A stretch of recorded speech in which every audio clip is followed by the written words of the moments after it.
You are listening to ReachMD XM157, the channel for medical professionals.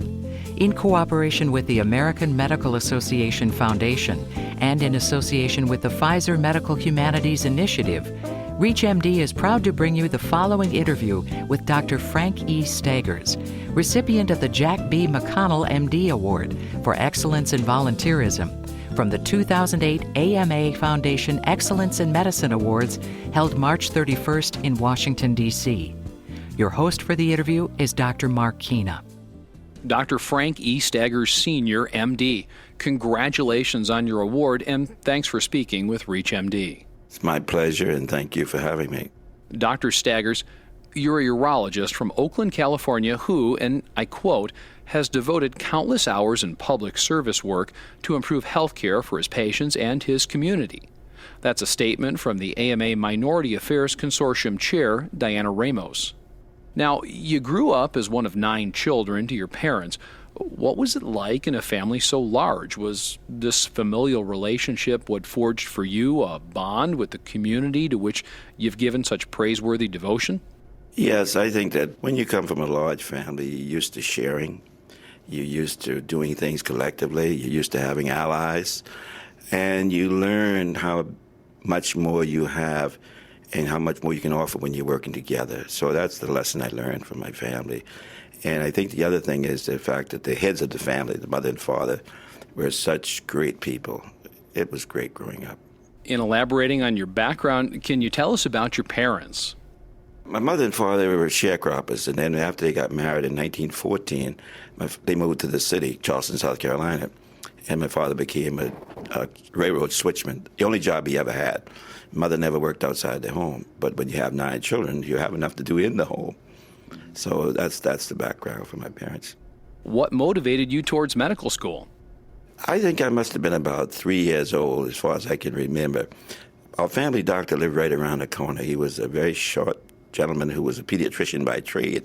But black physicians at that time especially did family practice and general practice. And I saw him would come and make house calls to my family. When you have 9 children, you have a lot of illnesses going on. And he was so kind and responsive and to the family. And I said right then and there, I want to be a physician. Doctor, we called it that. What did you set out to do first once you became a physician? The art of becoming a physician is quite an experience. For example, when I was examined by a physician to have my examination that I needed to send to the medical school, that I was physically fit, the physician who did it for me did not charge me because I was a student. And so I learned from that experience that physicians were very compassionate and were caring, and my entire professional practice, I never charged students. I would accept what insurance they had, but if they didn't have insurance, I would never charge them. It's that kind of experience that you have, and that helps you to be, I think, a better physician and a healer.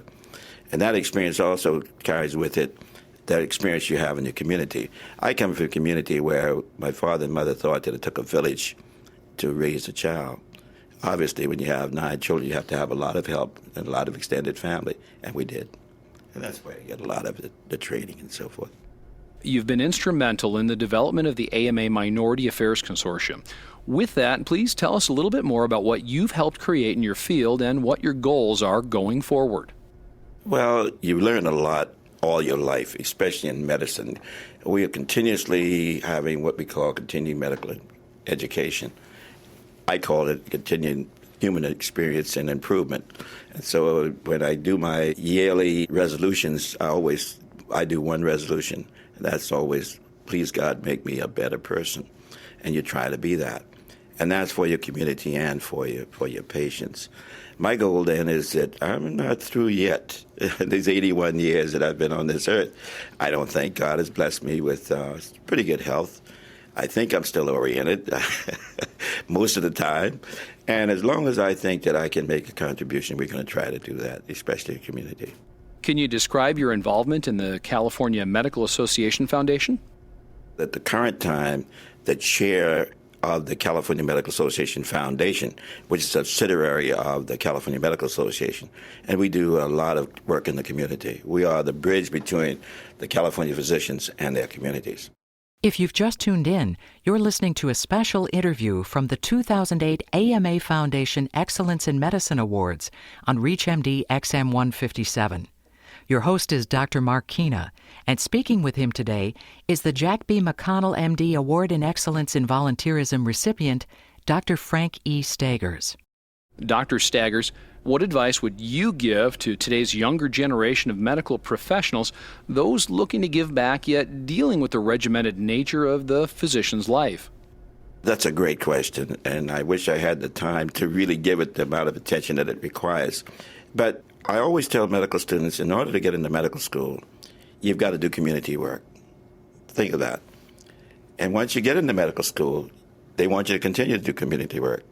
But when you become a resident, a young physician, you don't have time to do community work. They try to keep you so busy, you don't have time to do community work. And in your practice, when you're starting your practice, how are you going to do community work? You're so busy trying to get established and build your reputation. And yet, you're expected to be a leader, especially in the black community. We are expected to be leaders in the black community. And so we have to tell black physicians and black students and black residents that you've got to be more than just a healer. You've got to be healer for your patients. You've got to be healer for your community. And you can't just look at the medical model. You've got to look at what are all of the things that impact on your community. Education, economics, jobs, all of those things, environment, whether or not they have food, proper food. All of those things, political, policy impacts on your community. So if we are leaders of the community, then we have to be healers, not only the patients of our community. And so you have to address yourself. We call it practicing without walls. Practicing without walls. You stay in your office, you can't heal your community, and you're certainly not going to heal your patients. So that's the kind of advice we feel that, and you can't, everybody won't be convinced of this, but there will always be someone who will have that passion in the belly and will get out there and do that work in the community and in their office. And I think more and more young physicians are beginning to see that. Physicians, we pick people who are like we are. You know, we want people who are like we are, so we picked them. All of them don't turn out that way, but a lot of them do, and we're very proud of our profession. 3 of my children are physicians. One of the proudest things I can have. Not that I'm not proud of my other children, but the ones who are physicians, I'm very proud of. One is a Superior Court judge, and the other is a lawyer. Very proud of him. One is a teacher and a minister. Very proud of him. But I'm also very, very proud of those physicians. They're good physicians, and they're good in the community. You're being awarded the Jack B. McConnell MD Award for Excellence in Volunteerism. What importance does volunteering your time and expertise play in your everyday life, and what does this award mean to you? I think that any time you are recognized by your peers, it's an honor. And I am very grateful for that. I think that the work that you do, my mother used to say, you do the walking, let everyone else do the talking. And I've always tried to live by that motto. You don't set out to win awards. You set out to help your community and do what you think you can do given where you are. You can't change everything in the world.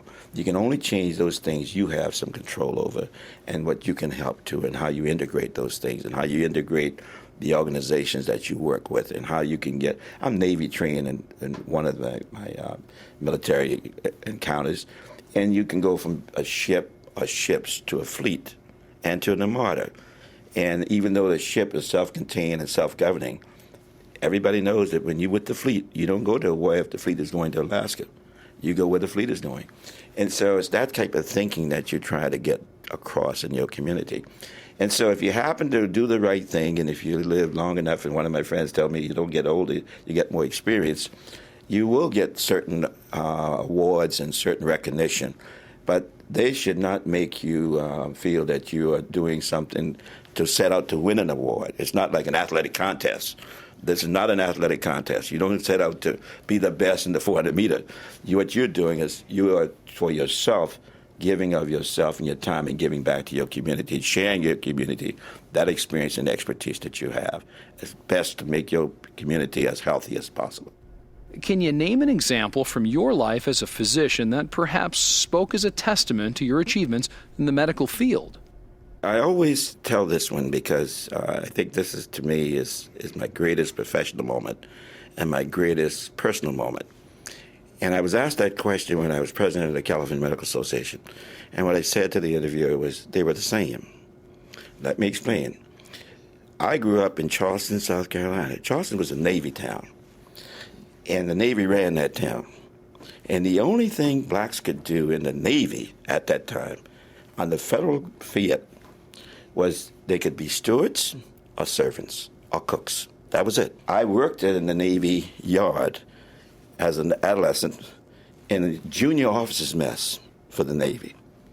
Yet in 1957, I come back to Charleston, South Carolina, as a lieutenant commander, medical officer, medical doctor in the United States Navy, and I take my whole family, all 9, plus my mother and father, to the Naval Officers Club in Charleston, South Carolina, and we have dinner. We have dinner, and everyone's fine, and I looked at my mother and father's faces. We were having dinner with the family, and I saw them smiling. That was my proudest personal moment and my proudest professional moment. Just seeing the expression on their face, it said to me, John, my father's name was John, mother's name was Emma. John and Emma, they were saying to each other, maybe we did something right with these children. And I could see the pride and the excitement in their face and how thankful I was that we were able to share that moment with them and to make them feel the way that I thought they were feeling. It made me very proud. Dr. Staggers, thank you for speaking with ReachMD, and congratulations again on your award. You have been listening to a special interview from the 2008 AMA Foundation Excellence in Medicine Awards on ReachMD XM 157, the channel for medical professionals. To listen to or download this program, please visit ReachMD.com and register with the promotion code AMAF.